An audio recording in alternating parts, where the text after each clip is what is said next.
hiện rất là tốt và đội bóng sẽ dần dần sẽ tốt lên và toàn đội sẽ cải thiện trong tập luyện và cũng như là thi đấu toàn đội sẽ cố gắng và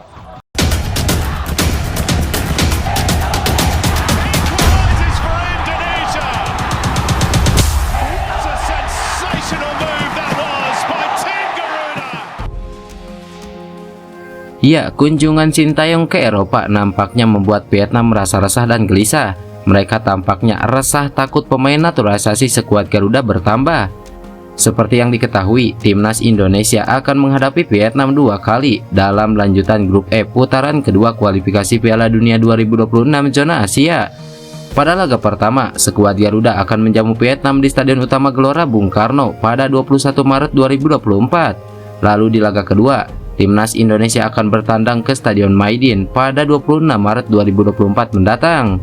Jelang bentrokan tersebut, Sintayong bertolak ke Belanda untuk memantau perkembangan anak asuhnya yakni Rafael Struijk dan Ipar Jenner. Tak hanya dua pemain ini saja, juru taktik asal Korea Selatan itu juga pastinya memantau 3 calon pemain naturalisasi timnas Indonesia, Tom Hei, Nathan Joaon, dan Ragnar Oratmangun. Perjalanan dinas Sintayong ini turut mengundang perhatian Vietnam. Bagaimana tidak, Sintayong nampaknya sangat serius menatap duel panas antara Indonesia versus Vietnam. Melihat hal itu, salah satu media lokal Vietnam merasa kepanasan atas apa yang dilakukan STY. Pelatih Indonesia Sintayong telah pergi ke Eropa, merekrut pemain naturalisasi, dan mempersiapkan pertandingan antara timnas Indonesia dan Vietnam pada bulan Maret. Baru saja kembali ke Indonesia pada 27 Februari setelah cuti, Sintayong berangkat ke Eropa. Tujuan pelatih asal Korea Selatan tersebut adalah Belanda, tempat sejumlah besar pemain berkebangsaan Indonesia bermain. Dua pemain Indonesia yang bermain di Belanda adalah penyerang Rafael Struijk dan gelandang Ipar Jenner. Selain itu, 3 pemain asal Eropa lainnya yang berencana untuk menjadi warga negara Indonesia dan bisa bermain untuk timnas Indonesia dalam waktu dekat, termasuk Tom Hei, Nathan Joaon, dan Ragnar Oratmangun, ujar media Vietnam.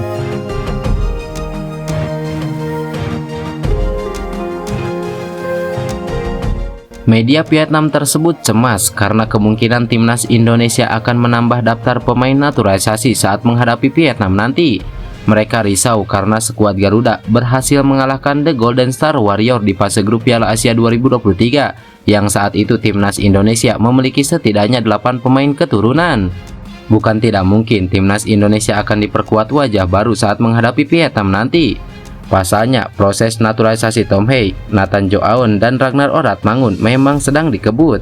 Kemudian juga ada satu nama yang kemungkinan besar bisa menjalani debut bersama skuad Garuda, yaitu J.I. Jess.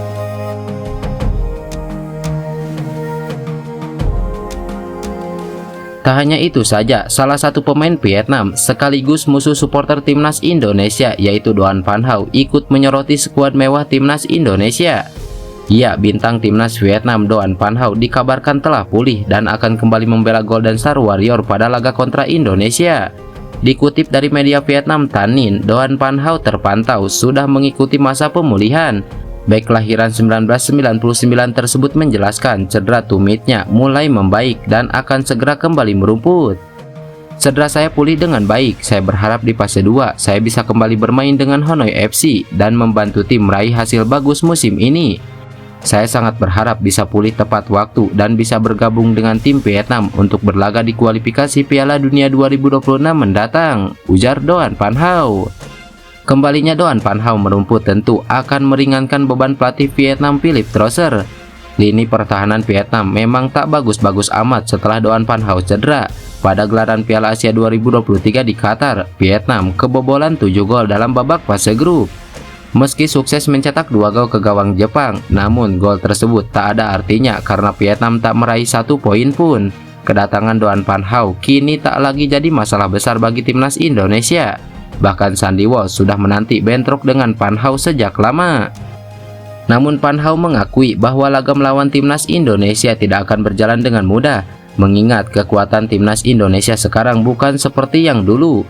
Dulu, timnas Indonesia selalu menjadi bulan-bulanan Vietnam, baik itu di level junior maupun senior. Akan tetapi, kekuatan timnas Indonesia kali ini bisa dikatakan sangat kuat, mengingat ada tambahan dari para pemain keturunan. Hal ini jelas membuat Doan Van Hau kali ini tak mau sesumbar berlebihan. Dia pun menyadari hadirnya Tom Hei, J.I. dan keturunan lain membuat timnas Vietnam harus lebih waspada ketika berhadapan dengan tim yang dijuluki skuad Garuda tersebut. Tính đến nay thì em đã trải qua rất là nhiều năm thi đấu ở bóng đá chuyên nghiệp. Di sisi lain, legenda Manchester United dan tim nasional Inggris David Beckham pernah menyebut timnas Indonesia memiliki masa depan yang cerah jika hal ini dilakukan. Ucapan itu disampaikan David Beckham saat berkunjung ke Indonesia untuk mengikuti kegiatan sosial bersama pemain-pemain muda. Beckham yang menyaksikan pemain-pemain muda bertanding mengeluarkan pendapatnya terkait sepak bola Indonesia. Menurutnya, sepak bola Indonesia bukan tempat yang asing karena sempat bermain dalam sebuah laga persahabatan. Pada 2011, suami Victoria Beckham ini datang ke Indonesia bersama timnya LA Galaxy yang bermain di Major League Soccer. Ketika itu, LA Galaxy dijadwalkan bertanding menghadapi Indonesia Selection yang berisi pemain-pemain muda. Pada laga tersebut, LA Galaxy berhasil mengalahkan Indonesia Selection dengan skor 1-0 lewat gol Weekend di babak pertama. Berbekal pengalaman itu, Beckham meyakini bahwa pemain-pemain Indonesia memiliki potensi untuk bisa berkembang. Indonesia memiliki para pemain yang bagus. Apabila ditangani dengan baik, masa depan sepak bola Indonesia akan cerah, ujar Beckham kala itu. Tampaknya apa yang diramalkan Beckham 6 tahun yang lalu sedikit demi sedikit mulai menjadi kenyataan. Pasalnya sejak ditangani Sintayong pada akhir 2019, timnas Indonesia mulai mengalami perkembangan.